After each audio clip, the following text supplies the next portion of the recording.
Hey, everybody. Welcome. We just wanted to take a couple minutes and talk about drainage. It's not something that is probably talked about a lot. It's a naturopathic principle that allows the body to detox from things we're accumulating in the environment, or if we're asking the body to get rid of via binders or minerals or, immune support. Excuse me. Sometimes there needs to be some support, not sometimes, always. There needs to be support to help the body literally excrete or drain.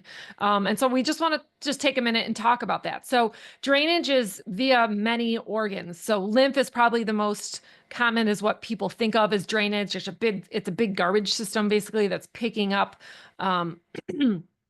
this waste and moving it. But our liver, our gallbladder, our lungs, our bowels, all play a part, of course, in drainage. So, kidneys.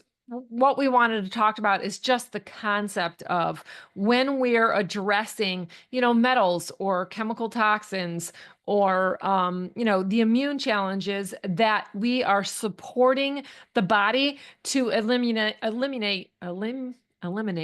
there you go, these accumulated poisons and waste products. So keeping these channels of elimination open so that the body can really not have what we would consider a cleansing reactions or a Herxheimer reaction, which is basically a detox reaction. So anytime you have one of those detox reactions, it's really the body telling you that it doesn't have the tools to get rid of what you're asking it to get rid of. Or it's trying to get rid of something that you haven't even asked to get rid of, but it doesn't have the necessary tools. And so it can create symptoms like just extreme fatigue, nausea, congestion, swelling, headaches, many things. It's not limited to those, but so there's a couple different modes of drainage. Homeopathy is a big one that we can use to just stimulate those drainage organs. Obviously, nutrition. So making sure the liver and kidney, this is a big one. They literally have the compounds to detox. And I can tell you for a fact that protein, so amino acids are the building blocks for proteins, amino acid conjugation in the liver is a big detox pathway. So making sure you're eating enough protein is really huge. Yeah. Besides, other things like sulfur that we get in our cruciferous vegetables. So we'll use what we consider physical. And then moving your body, huge, especially for the lymph, because the lymph doesn't have a pump like our blood system has. And so it really relies on us moving our muscles to pump that lymph system. And so rebounding, simply walking can be huge for drainage. People have also used dry brushing, but really my favorites really can just be walking to make sure that the body is, getting a good movement of the lymph to, get those toxins excreted. So drainage is super important when you're doing any kind of work with stressors like metals, chemicals, or immune challenges, and really can be the difference between having a good experience and a bad experience.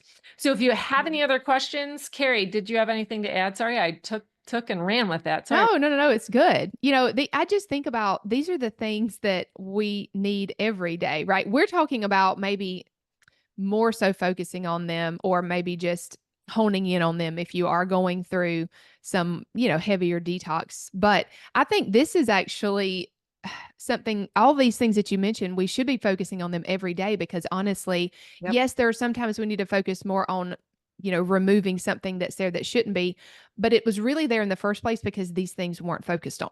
So that's like the whole issue, right? Is drainage and decreasing stressors. And so it all goes together, but after you maybe possibly focus on it more if you are doing some deeper cleansing. Sure. Just keep going. Don't stop. Yeah. Because I've just seen, I'm a perfect testament to that. My drainage pathways were super blocked and I tried to cleanse and it just was not a good idea. I felt like I was going to die. I felt like I had the flu. And so that kind of opened my eyes to, all right, I'm not going to do that anymore. Right. I think sometimes we just want to go in there and kill we had this kill mentality, but it's really the drainage that will unlock the healing. And that's first and foremost. Sorry to interrupt you. Yeah, Before you do it really anything, is. you should really focus on just supporting your nutrition and your drainage, and then getting into what Carrie's talking about, like killing or, metal detoxes, chemical detoxes, etc. It's funny because I think that we want to do what seems like the more fun thing or the more exciting thing to go in and kill off what's there that shouldn't be. However, these other things are the things that matter. They might not seem like the more exciting things, but I promise you will have a much, much better experience if you follow that order of operations. So thanks for joining us on this video. As always, let us know if you have any questions. We'll link some podcasts below that are part of a series we're doing over on our podcast. If you want to check some of those out, it's called Barriers to Healing. So I think that if you find this interesting, you'll also find those interesting. So we'll link that below. We'll see you guys on the next video.